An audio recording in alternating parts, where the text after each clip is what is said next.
queridos amigos televidentes. Entonces, comenzamos, ¿no es cierto? ¿Me escucha mejor ahora? ¿Mucho mejor? Listo. Bueno, soy José Falconi. Ustedes ya me conocieron desde ayer, creo, que tuvimos la primera plática con Rubén. Y esta vez tengo el privilegio de sentarme nuevamente con Rubén Ortiz Torres, uno de los artistas creo que más decisivos en la escena del arte mexicano y latino en los Estados Unidos, especialmente en la parte de California, de las últimas décadas. Y Rubén está a punto de abrir una exhibición en el MUAC en este año, es decir, el Museo de Arte Contemporáneo en la UNAM, por lo cual nos pareció importante conversar un poquito en torno a su legado. Les cuento un poquito en términos biográficos cómo nos conocimos. Nos conocimos, bueno, evidentemente donde él vive, en Socanche, que es el sur de California, de los Estados Unidos, ¿no? Es decir, porque Rubén ha venido trabajando a lo largo de muchos años en esa región, en la frontera, básicamente. Yo he trabajado desde Los Ángeles, Tijuana, enseña en San Diego, y básicamente ha trabajado esa suerte de desplazamiento de los signos a través de muchas de sus obras. Cuando a mí me invitan a pensar en una serie para la botella de Life Water en torno al arte sin fronteras, evidentemente pensé en Rubén como primer artista, porque había venido desarrollando una obra justamente que tiene que ver con la ruptura de fronteras, o más bien cómo los signos de alguna manera varían cuando pasa de frontera en frontera, ¿no? Y Rubén ha sido, digamos, un militante de romper y cambiar fronteras. No solamente ha trabajado, no solamente en términos geopolíticos, sino, como digo, también en términos de media, por ejemplo. El medio, ¿qué medio no hace Rubén? Es decir, trabaja en pintura, escultura, es decir, dibujo, fotografía, y todo lo va amalgamando y trabajando justamente en este continuo vaivén, que es un continuo vaivén del paso de cambio de un lado al otro. Entonces, lo que vamos a hacer ahorita es un poco conversar en torno a qué hay, qué va a presentar Rubén ahora. Es interesante también pensar un poquito que Rubén, esto va a ser una suerte de regreso a casa de Rubén, a su ciudad natal, o sea, donde se formó, aquí en la Ciudad de México, en donde no ha exhibido de manera tan grande en una institución grande como la del MUAC. Entonces también significa una suerte de regreso a casa, después de muchos años de estar en un lugar que se consideraría periférico, que es la frontera. Es decir, la frontera no es parte del discurso oficial de la Ciudad de México o de la cultura oficial mexicana, ¿no? Eso lo reconocemos todos, ¿no? Sí, sin embargo, tiene una vibración, una fuerza y un interés muy importante, no solamente para México, sino también para los Estados Unidos. Entonces, de repente podemos comenzar por ahí. Rubén, no sé si quieres darle por ahí para contar un poquito tu historia, y vamos conversando los dos y después lo abrimos al público, ¿te parece? Me parece bien. Bueno, yo hice una selección de imágenes que les voy a mostrar, y como dice José, mi obra, a mí me cuesta mucho trabajo hacer este tipo de cosas, de bueno, voy a presentar en una hora todo lo que he hecho en 30 años, porque además efectivamente, como dice José, sí he hecho cantidad de cosas. O sea, tengo un largometraje, hice el libreto de una ópera, con los visuales, recientemente trabajé en un submarino, pintamos el submarino y hicimos una obra de arte que anda en el mar, he hecho muchos carros arreglados, he trabajado con máquinas, he hecho fotografía, hay textos. Es muy complejo lo que he hecho. Entonces, pues aquí voy a tratar de hacer una cosa más concisa, que sea coherente y que de alguna manera explique un poquito una historia. Entonces, bueno, pues voy a comenzar, ¿no?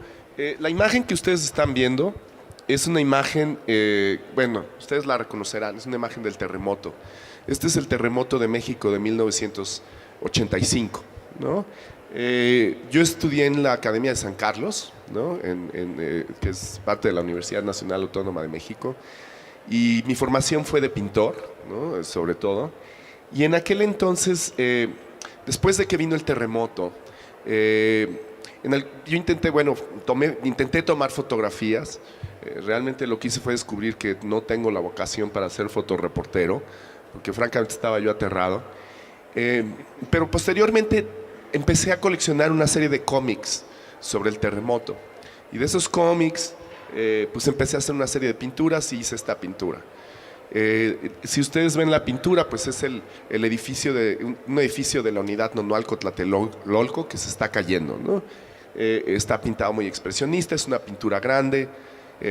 Esta pintura yo la mandé en aquel entonces donde exponíamos, pues no era la Feria Maco porque no había, lo que había era el Salón Nacional de Arte Joven. Entonces yo mandé esta pintura al Salón Nacional de Arte Joven y bueno, pues la pintura causó mucha polémica. Al principio la iban a rechazar, finalmente ganó un premio.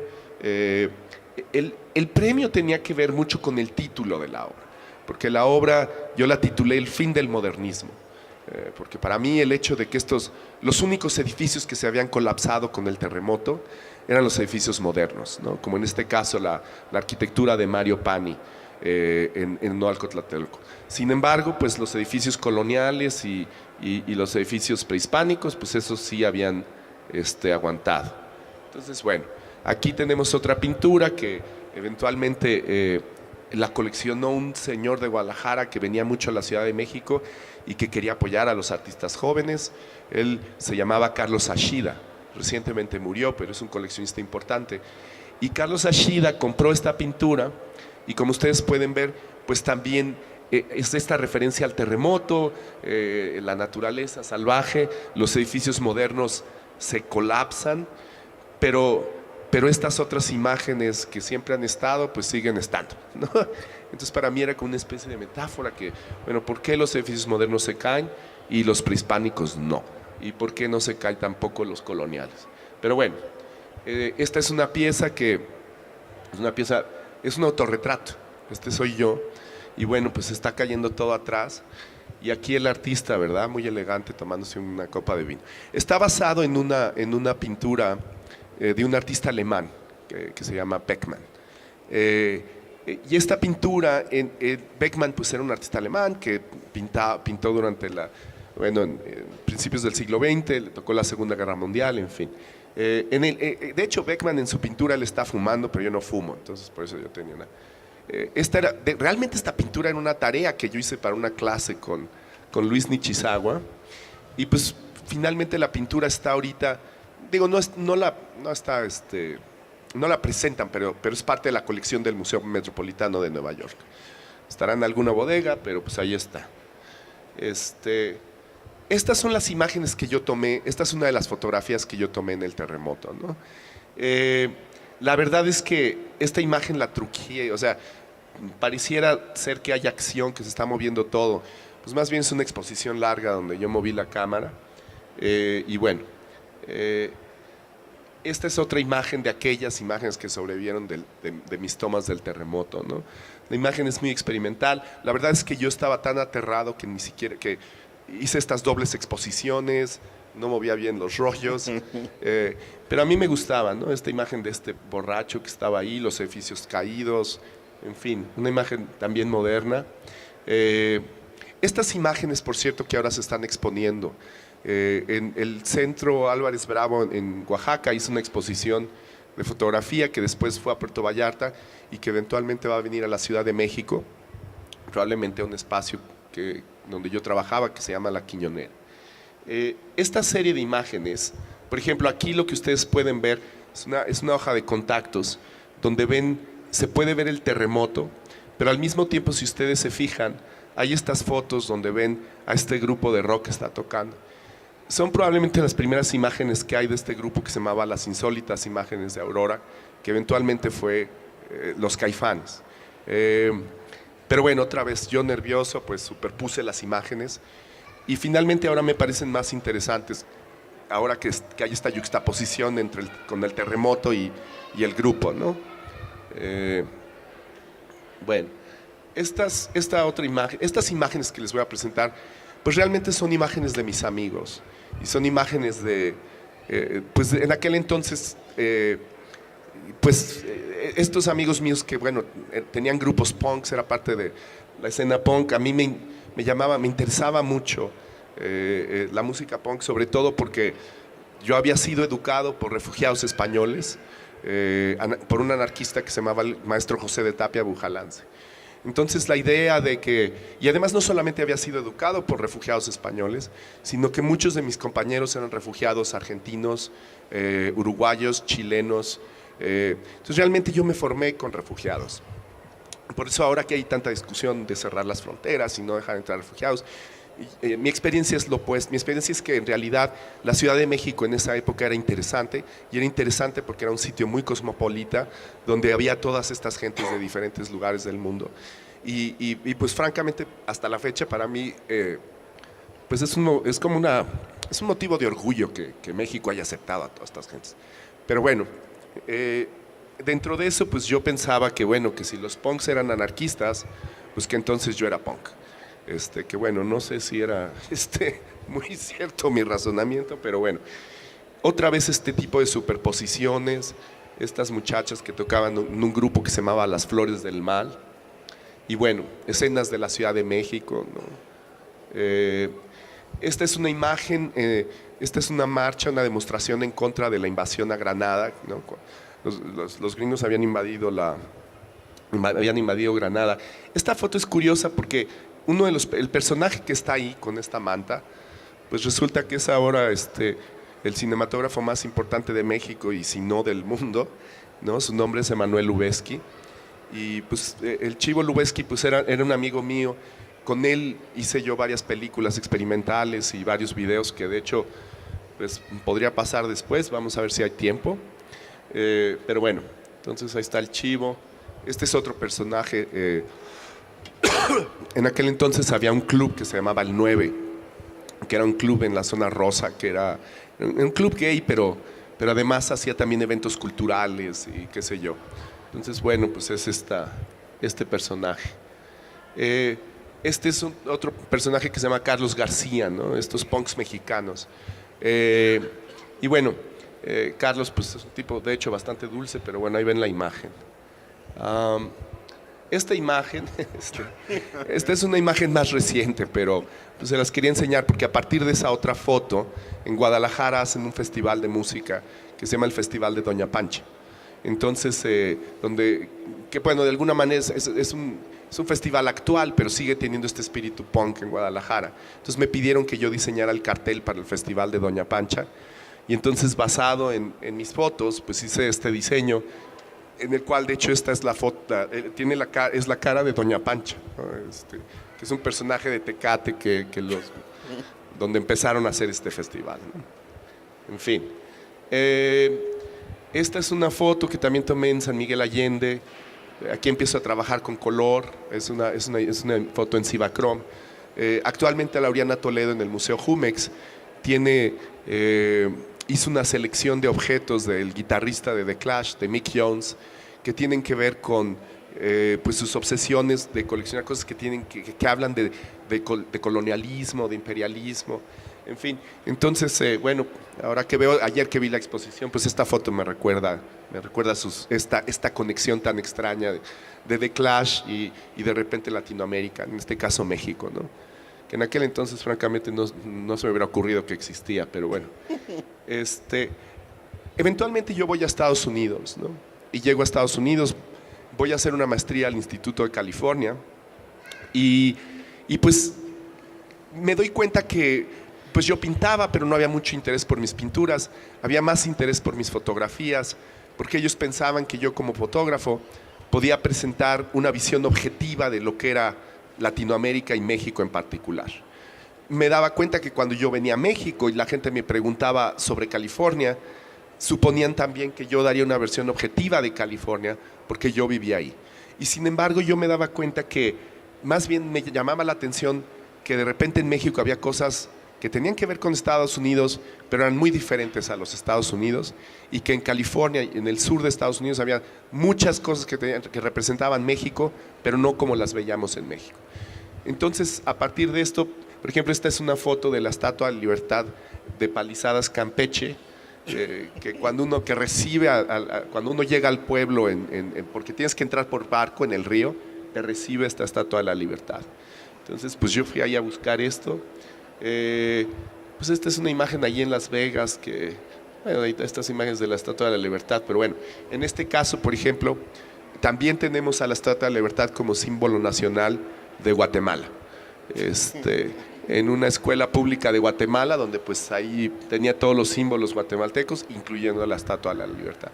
Entonces de repente nos damos cuenta que hay estas apropiaciones, esto que decía José, de estos usos distorsionados, de apropiaciones, de reinterpretaciones.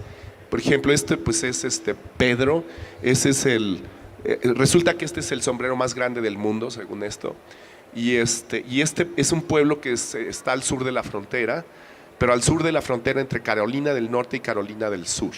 Entonces, como ahí también hay una frontera, pues inventaron un pueblo pseudo-mexicano, donde hay este personaje vestido de rosa, con estos sombreros gigantes, y bueno, un sitio bastante surreal, bastante delirante. Si quieren ver más de él, yo hice una película sobre este lugar, pero bueno.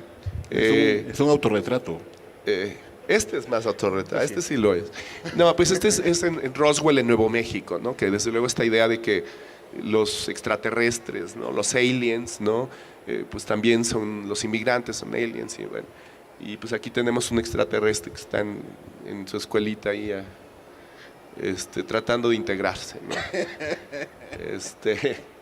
Esta es una foto francamente muy extraña, la verdad yo la tomé, hasta la fecha no entiendo qué significa, pero estos personajes que están en Hollywood Boulevard, el tipo que tenía la camisa que dice State Mental Hospital sí tenía problemas mentales, y luego el otro pues es como una especie de monje, no sé, ¿de qué será? De un monje soldado, no sé, guerrillero, y luego pues atrás está Rambo, ¿no? Así como está.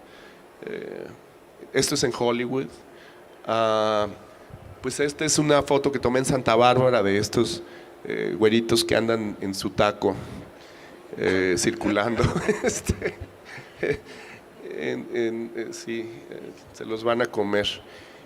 Bueno, aquí esta foto también es una foto muy curiosa. En realidad esta sí es un montaje, son dos fotos diferentes.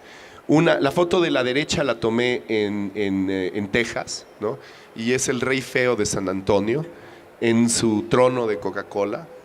Y a la izquierda pues es una foto que tomé en China, donde me encontré un barco que habían hecho con latas de Coca-Cola, y se me ocurrió que era la marina del rey feo, ¿no? Que finalmente había llegado del otro lado del mar, ¿no? Entonces, bueno, pues ahí está el rey feo con su barco. Estas son como, en realidad estas cosas yo me las ponía, digo, estos eran chistes que yo hacía en la escuela, porque tenía un maestro que me decía, yo jugaba béisbol, entonces me decía, bueno, ¿por qué no te pones esta gorra? Que tenía la X de Malcolm X, ¿no? Y me decía, en vez de esas gorras étnicas que tú te pones, porque yo tenía gorras de equipos mexicanos. Entonces dije, bueno, me la voy a poner, pero la voy a adaptar para que refleje a Malcolm X, pero también a mí, ¿no? Entonces empecé a hacer como estos juegos de apropiaciones. Estos juegos de apropiaciones, en realidad, aunque digo, yo los hacía porque en el arte los artistas hacen este tipo de juegos, pero en las calles en Los Ángeles los chavos también las hacían, ¿no? Los cholos, los raperos, ¿no? También yo me daba cuenta que los raperos, por ejemplo, usaban gorras azules o rojas, dependiendo de la pandilla. Muchos chicanos usaban gorras de los Cleveland Browns, porque eran cafés, ¿no? Y era Brown and Proud. Yo soy moreno, entonces me pongo una gorra de los Cleveland Browns. Pero yo no, los Cleveland Browns estoy seguro que no tenían ni la más remota idea de por qué de repente los chicanos consumían gorras de los Cleveland Browns. En este caso, los Kings es el equipo de hockey, pero había este incidente de Rodney King, donde habían golpeado a Rodney King y había habido brutalidad policíaca. Y entonces, y además me llamaba mucho la atención, porque la calle en Los Ángeles es una calle muy, es muy diversa, ¿no? Es muy cosmopolita también. Hay muchos asiáticos, hay afroamericanos, hay latinos, y todos coexisten, y además hay mucho intercambio cultural, ¿no? Los chicanos hacían rap y los afroamericanos arreglaban coches como los chicanos, y había los riders, en fin. Y esto a mí me interesaba, ¿no? Entonces, Curiosamente, ahora estas gorras están en colecciones de museos, incluyendo el Museo de Arte Contemporáneo de San Diego. Es otra variación con esta gorra de los Kings. Esta también. Esta es curiosa porque ninguno de los logotipos ahora se permiten, ¿no? Porque el logotipo de los indios de Cleveland, el Chief Wahoo, ahora se considera que es ofensivo, ¿no? Porque es una caricatura. Y el otro equipo, que eran los Albuquerque Dukes, eran los duques de Albuquerque, donde tenían un conquistador como símbolo, pues ya tampoco existe ese equipo, ¿no? Pero bueno, yo hice de hecho era 1992. Claro, el quinto centenario. El claro. quinto centenario, pues yo hice esta gorra, ¿no? Que también otra vez, como aquí por ejemplo otra vez, estos iconos que se consideraban estereotípicos o que ofensivos, pues yo iba con una indígena Ojibwe, una artista, y le dije, bueno, que ella respondiera al logotipo y que arreglara la gorra. Entonces, pues hacía estos como diálogos, como yuxtaposiciones, como colaboraciones también. Esta, por ejemplo, es muy curiosa porque el equipo en San Diego se llama Los Aztecas de la Universidad de California en San Diego, y también tienen su logotipo, que es un azteca. Pero aquí hay estos diseños indígenas hechos. Estos de hecho fueron hechos en Guatemala, no en México. Y el artesano guatemalteco, yo le decía, pero es que, yo le decía, bueno, tú vas a hacer diseños mayas. Cuando vio la gorra de las aztecas, no, pero también sé hacer azteca. Y le digo, pero ¿cómo vas a hacer un azteca? Y me dice, mira, en vez de ponerle un quetzal, le voy a poner un águila. Entonces yo dije, bueno, y entonces, bueno, esto fue lo que quedó, ¿no? Entonces, en realidad, esta es una versión azteca, pero guatemalteca. Y para San Diego. Y para bueno, sí. Esto, por ejemplo, es muy curioso porque son los vikingos de Minnesota. Y estando yo en Suecia, fui con unos lapones que hacen este tipo de artesanías con plata. Y entonces yo le dije, muchas de estas artesanías están basadas en runas vikingas, ¿no? En diseños vikingos. Entonces yo le dije al artesano que si podía hacer un diseño que respondiera al logotipo, a este vikingo. Y él me decía que este no era un vikingo. Y entonces yo decía, no, sí es un vikingo de Minnesota. Me dice, no es un vikingo, porque los vikingos no tenían cuernos en su casco. Entonces, por ejemplo, esa es una ficción que viene de la ópera alemana, en fin. Pues estas son con los Dodgers, ¿no? También había este jugador, Sandy Koufax, ¿no? Entonces yo quería hacer una yamuca, también respondiendo a que los Dodgers, pues, en fin. Sí, no sé. Bueno, aquí, esto les voy a enseñar que tiene que ver un poco con la botella, ¿no? Yo también, bueno, por ejemplo, esta es una litografía que también tiene grabado, ¿no? Entonces es un poco como un grabado del taller de gráfica popular, ¿no? Tiene que ver con la gráfica mexicana, pero por otro lado respondía también a esta distorsión de este icono revolucionario, de la imagen que tenemos de Zapata, que también, que es muy parecida, bueno, en la cual Speedy González está basada en la imagen de Zapata, ¿no? Que más bien es una ficción de Diego Rivera, porque Zapata ni siquiera se vestía así. Zapata se vestía muy elegante de negro, ¿no? Pero Diego Rivera lo pintaba en los murales con traje de manta para identificarlo con los campesinos. En fin, entonces aquí está esto. Esta pintura tiene que ver un poco con la pintura de la cual viene la botella. Y están basadas en estas artesanías que vendían en Tijuana. En este caso, una alcancía de Bart Sánchez, ¿no?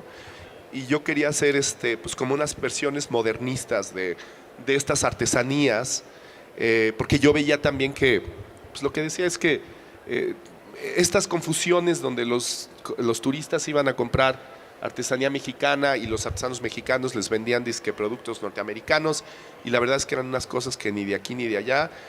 También yo pensaba que pasaba en el arte cuando los curadores venían a México a buscar arte auténtico mexicano, y nosotros como artistas queríamos producir arte internacional, y pues la verdad es que ambos con ideas bastante particulares de ambas cosas.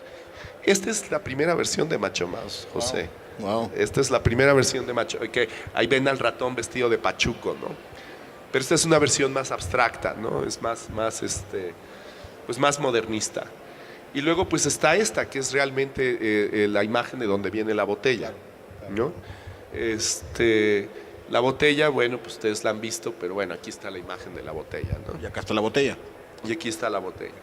Entonces, como dice José, aquí vemos claramente cómo de la calle, del mercado de Tijuana sale una imagen que acaba en una pintura. La pintura se expone en el New Museum of Contemporary Art de Nueva York y en Los Ángeles y acaba en una colección privada. Y ahora pues regresa a la calle, ¿no? Porque ahora la vamos a ver en el Oxxo y la vamos a ver ahí en todos lados. Entonces, esta es una pieza que a mí me gusta mucho. Tiene una historia compleja. Es una pieza donde la pieza de la izquierda es una máquina sopladora. Los jardineros en Los Ángeles usan máquinas sopladoras, probablemente aquí también. Pero estas máquinas las prohibieron porque hacían mucho ruido. Entonces Julie Newmar, que era la Gatúbela, la actriz, que era consejera de Beverly Hills, le molestaba el ruido y entonces las prohibieron. Los jardineros se fueron a la huelga, hicieron una huelga de hambre, porque les cobraban unas multas muy altas, en fin. Y entonces un mecánico del Valle de San Fernando se le ocurrió cómo resolver el problema. Entonces, si ustedes ven la máquina de la izquierda, tiene una batería de coche. Este mecánico, este salvadoreño, según él en la noche Dios le dijo que para resolver el problema él tenía que poner una batería eléctrica y que con eso iba a poder arreglar la máquina. Entonces hizo esa máquina. Ese prototipo, aunque era muy pesado, fue suficiente para que el alcalde de Los Ángeles dijera, bueno, mejor vamos a cambiar la ley y lo que tenemos que hacer es arreglar las máquinas más que penalizar a los jardineros. Entonces, a partir de eso yo hice esta pieza en la cual tenemos esta máquina que por un lado está arreglada en su función, ¿no? Se ve fea, es como un ensamblado, está traqueteado, pero bueno, tiene la batería eléctrica, pero funciona. La que yo arreglé a la derecha tiene chapa de oro de 24 quilates, tiene una pintura de Lord Ryder, ¿no? Una pintura de un candy de rojo y tiene como dice, tiene terciopelo, tiene las vestiduras de terciopelo, en fin. Pero bueno, esta pues contamina, pero se ve bonita. La otra se ve fea, pero funciona, ¿no? Pero no contamina. Entonces, que es una cosa en la cual pensamos mucho en el arte, ¿no? Cuando el arte funciona o dice algo, o cuando es estéticamente bello, aunque pueda ser problemático, ¿no?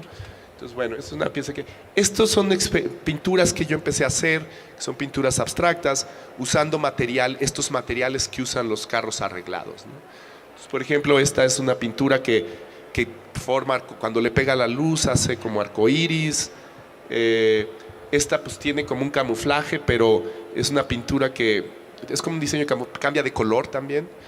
Lamentablemente pues son materiales que cambian de color, ¿no? Esta pues es un diseño de un graffiti, pero lo hice tridimensional, y el graffiti tridimensional se vuelve una escultura, y tiene esta pintura que también cambia de color según el ángulo, en fin.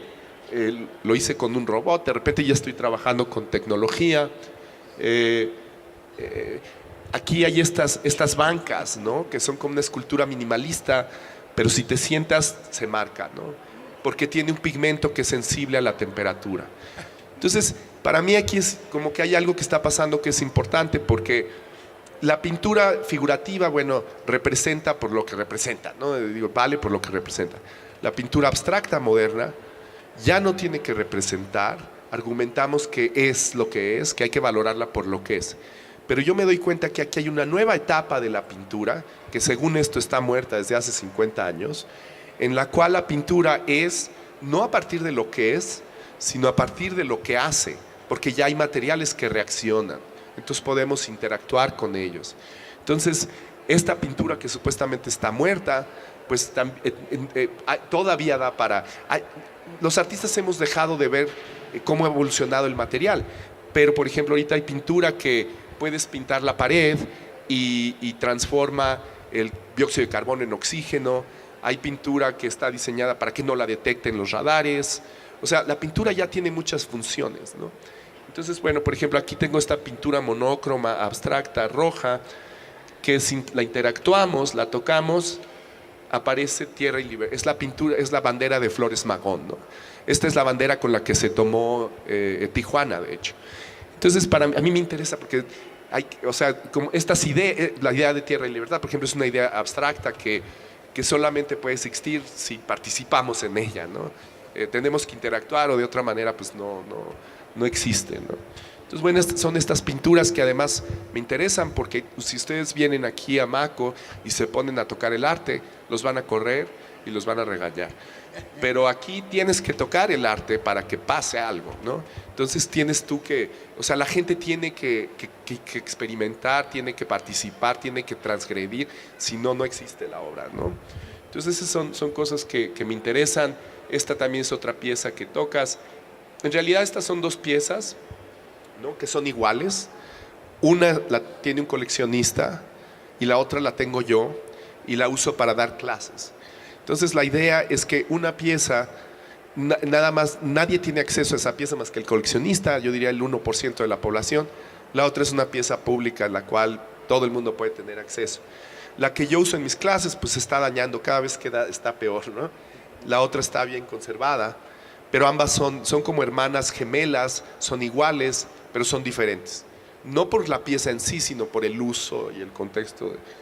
Entonces, bueno, esta es una cosa loca, pero bueno, está hecha con un robot, es una enfermedad, es una mutación que hay en los riñones, ¿no? Polycystic, se llama, es así, un riñón poliquístico, pero en este caso es como si a la pintura le hubieran salido quistes.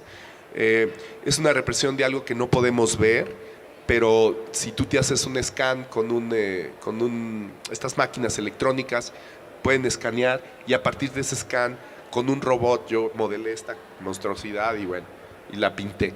Entonces, también yo quería hacer abstracciones que son orgánicas, no necesariamente son este minimalismo puro, sino también de repente pueden haber estos tipos. Esta es una pintura que según yo está embarazada, ¿no? Y también, bueno, pues si le tocas la pancita, pues reacciona, ¿no? Le gusta a la pintura. Y yo digo que es porque los artistas siempre tenemos esta fantasía de que creamos y que hacemos cosas muy interesantes, pero la verdad, nada se compara con lo que, pues con las hervidas, ¿no? Con una madre, pues es infinitamente más interesante que cualquier artista, ¿no? Hace algo mucho más complicado. Yo he trabajado con robots y he hecho máquinas que hacen cosas, pero pues nada que se parezca ni remotamente a una cosa viva, ¿no? Pero bueno, en fin, esta es una pintura que en realidad es más monócroma, es una pintura blanca en la cual tiene estos materiales que si le pega la luz de cierto ángulo, aparece este mural de Siqueiros que fue destruido en Los Ángeles. Es un mural que fue pintado de blanco. Él pintó en Los Ángeles, este mural se llama América Tropical. Y él, como pueden ver, al centro hay esta imagen de un indio crucificado. Entonces, cuando en la Placita Olvera le dice, bueno, haz un mural en fin, con plantitas y no sé qué, él lo hace, pero no les dice que va a pintar a este indio. La noche anterior a que se inaugure el mural, él pinta al indio, se hace un escándalo mediático, un poco como Banksy. Y como lo de Diego Rivera con Rockefeller. Y como Diego Rivera con Rockefeller, pero él sabía que iba a haber un escándalo. Él provoca el escándalo, invita a Jack London del LA Times para que escriba y lo pintan de blanco. Entonces yo lo que hice es una pintura monócroma blanca, porque a mí lo que me interesa es más la intención de que fuera destruida, esta cosa iconoclasta. Y bueno, entonces si ves el reflejo de la luz de ciertos ángulos, puedes ver que aparece otra vez el mural dentro de la monocromía blanca. Entonces, por un lado es como una pintura minimalista muy grande, por otro lado es un mural muy chico. Pero bueno, hice muchas de estas variaciones. Por ejemplo, también hice estas banderas negras. Estas se nota más, en realidad son muy difíciles de ver porque es negro sobre negro, son lo que dicen opalescencias, ¿no? Con perlas. Yo pinto la bandera americana sobre negro. Entonces, en realidad no existe, no hay una pintura, pero si le pega la luz, puedes ver que aparece esta bandera. Y esta era como la intención mía de hacer una bandera que me representara a mí. Y entonces yo por eso quería hacer esta bandera anarquista, ¿no? La bandera negra. Pero además la bandera negra pues es una abstracción.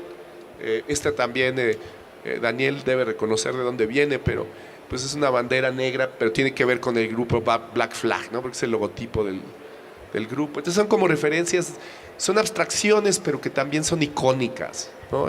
Son cosas que, pues digo, actualmente la idea de que la abstracción no representa algo. Bueno, de esto he hecho mucho. Aquí estoy enseñando más bien como piezas, por las transparencias. Este es un carrito del súper arreglado que convertí en lowrider y entonces brinca y baila. Pero bueno, de esto he hecho muchas cosas, ¿no?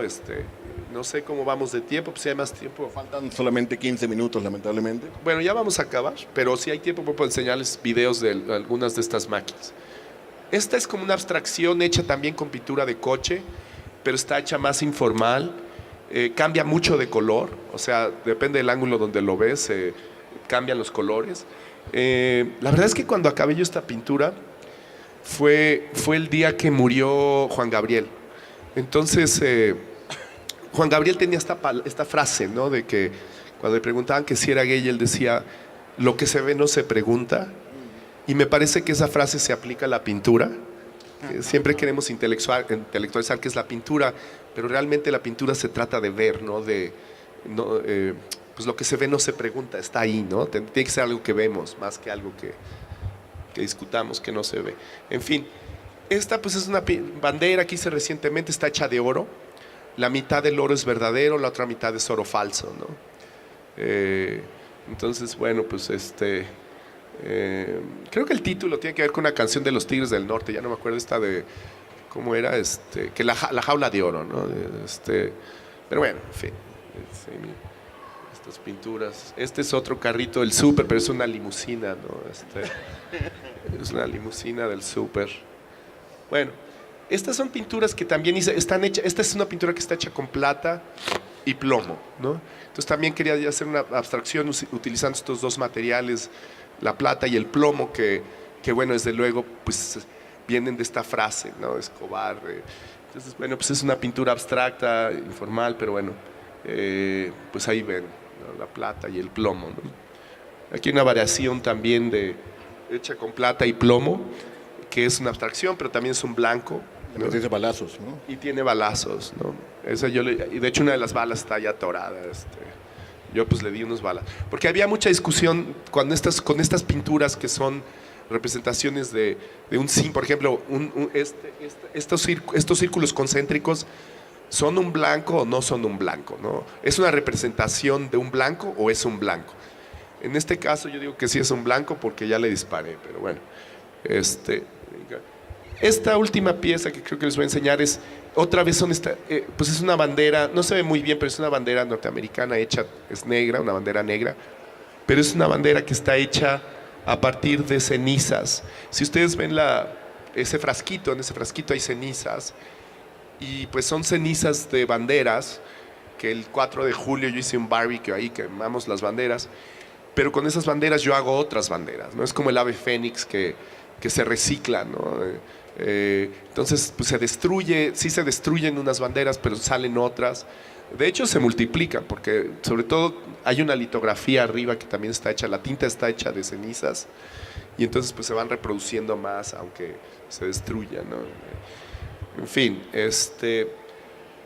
pues estas son las imágenes que tenía. Magnífico. Por ahí tengo videos, pero pues vamos a ¿Por qué no podemos ver un video de los lowriders? Sí, les voy a enseñar este video. Quiero hacerles una pregunta. ¿Tiene audio esto o no tiene audio?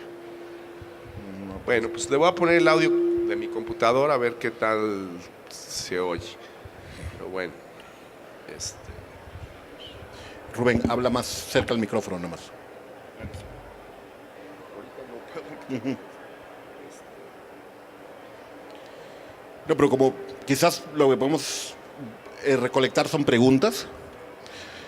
Podemos recolectar preguntas del público mientras Rubén está mostrándonos algo más. Yo tengo un par de cosas para preguntarle a Rubén, pero si alguien tiene alguna pregunta, si estamos viendo la obra de un artista a lo largo de 30 años, de sus inicios, del fin del modernismo hasta el fin del posmodernismo, diríamos, casi, ¿no? Entonces, de alguna manera tenemos un comprimido muy, muy grande, pero pueden ver el rango de trabajo que ha venido haciendo y la cantidad de obra que tiene básicamente en torno al movimiento de estos signos. Coge un signo y lo resignifica en otro contexto, continuamente.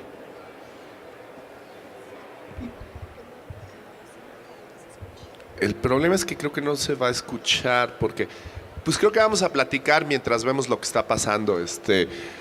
Pero bueno, nada más para que se den una idea. Bueno, ahorita están viendo unas tomas de objetos voladores no identificados y luego van a ver lo que sucede. Pero bueno, el audio, pues lástima que no se oye, no sé cómo hacer para que No se oye. Sí, no. Hay unas bocinas muy buenas, pero bueno, pues si vamos a platicar mientras ven ahí la Preguntas. locura. Me gustaría escucharlos a ustedes, tener preguntas. O sea, yo puedo seguir conversando con Rubén, bueno, lo hacemos hace 10 años más o menos, ¿no? Pero si tienen alguna pregunta con respecto a esto, es decir, la parte importante de la obra de Rubén, como digo, es esa capacidad de hacer mover las cosas. Y lo vemos en la botella, lo hemos visto. Parte esencial es el juego que ha hecho con respecto en la botella, con respecto a la circulación, que llegue de vuelta a las calles de Tijuana. Y una de las obras que queremos hacer en el futuro va a ser eso, justamente, documentar la llegada del Macho Mouse a Tijuana, ¿no? Es decir, y eso es significativo, ¿no? Pues sí. Bueno, voy a dejar que esto circule, porque si no, podría desde luego adelantar el video para ahorita van a ver más o menos lo que pasa. Pero bueno. Preguntas, si tienen preguntas, por favor. A ver, sí.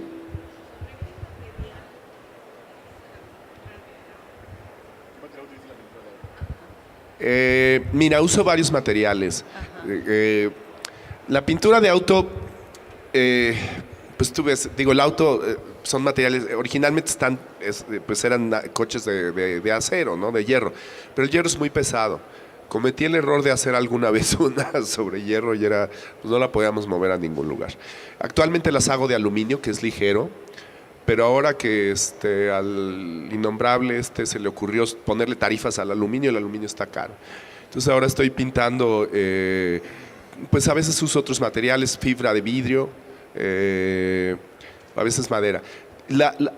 Algunos de los materiales, por ejemplo, cuando ese material que yo necesito que retenga el cambio de temperatura, ahí uso otros materiales porque el aluminio conduce mucho la temperatura, entonces ahí uso más resinas y cosas que retengan la temperatura.